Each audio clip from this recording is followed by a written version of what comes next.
Lembaga Jasa Keuangan Khusus. Lembaga Jasa Keuangan Khusus atau disebut dengan LJKK adalah entitas atau lembaga yang memiliki peran khusus dalam suatu negara.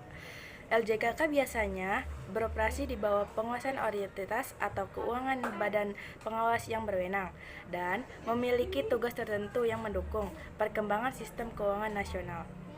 Peran utama dari LJKK adalah untuk mendukung dan memajukan berbagai aspek keuangan dalam perekonomian seperti memfasilitasi investasi, mengelola risiko keuangan, atau memberikan layanan keuangan khusus yang tidak dapat dipenuhi oleh lembaga keuangan konvensional. Lembaga Pembiayaan Ekspor Indonesia atau disebut dengan LPEI dibentuk berdasarkan Undang-Undang No. 22 Tahun 2009 tentang Lembaga Pembiayaan Ekspor Indonesia. Secara khusus, LPEI mengemban tugas untuk mendukung kebijakan pemerintah dalam rangka mendorong program ekspor Indonesia melalui skema pembiayaan ekspor nasional.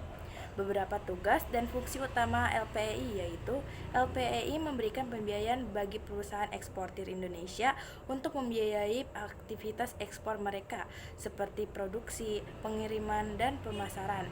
Dan juga LPEI menyediakan ekspor bagi perusahaan eksportir untuk melindungi mereka dari resiko perdagangan seperti resiko kredit dan resiko politik.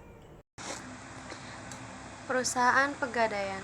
Pegadaian adalah lembaga keuangan yang memberikan pinjaman dengan jaminan barang bergerak. Gadai adalah hak yang diperoleh atas barang bergerak.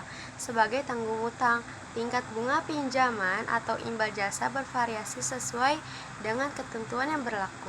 Kemudian definisi gadai yaitu pinjaman dengan jaminan barang berharga. Kemudian tingkat bunga yaitu imbalan jasa yang dibayarkan peminjam. Lembaga penjamin. Lembaga penjamin bertujuan untuk meningkatkan aksesibilitas pembiayaan bagi UMKM. Lembaga ini memberikan jaminan kredit kepada UMKM yang fleksibel, namun kekurangan agunan. Data per 30 Juni 2020 menunjukkan peningkatan signifikan dalam volume penjamin. Kemudian ada perusahaan pembiayaan sekunder perumahan.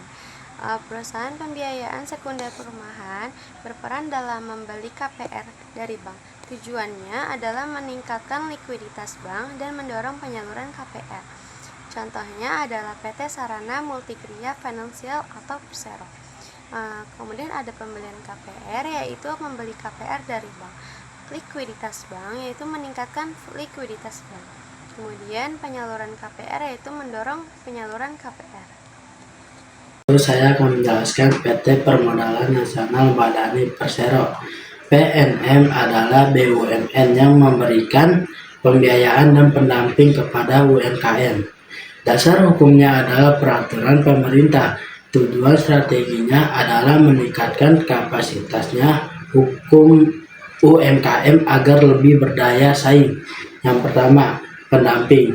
Yang kedua, pembiayaan. Yang ketiga, UMKM. PT Dana Reksa Persero.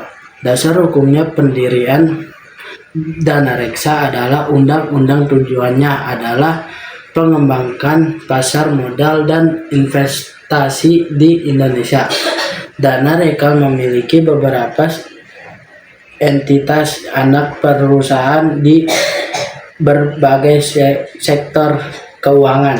Yang pertama, investasi. Yang kedua, pasar modal. Yang ketiga, pengembangan. Di sini saya akan menjelaskan tentang lembaga keuangan mikro dan teknologi finansial.